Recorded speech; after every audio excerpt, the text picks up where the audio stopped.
ဂျာတာဘရီတွေကစိတ်ပြတ်ဖို့ကောင်းတယ်ဆိုတော့တကယ်တော့လို့မဟုတ်ဘူးဂျာတာဘရီတွေကအများသောအားဖြင့်က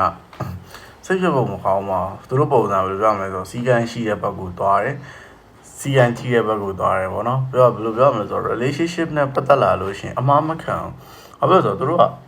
ဒီစီးစနစ် rule နဲ့သွားတဲ့လူတန်းစားတွေဖြစ်တယ်ပေါ့နော်ပြောမှဆိုလို့ရှိရင်ကွာ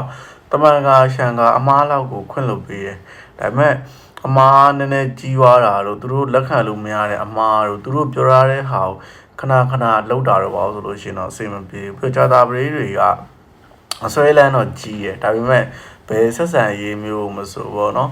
ဖြတ်ချနိုင်တယ်စွန့်လွတ်နိုင်တဲ့အနေအထားမျိုးမှရှိပါတယ်ဆိုတော့ဂျာတာပရိတွေကစိတ်ပြတ်ဖို့မကောင်းကျွန်တော်သာ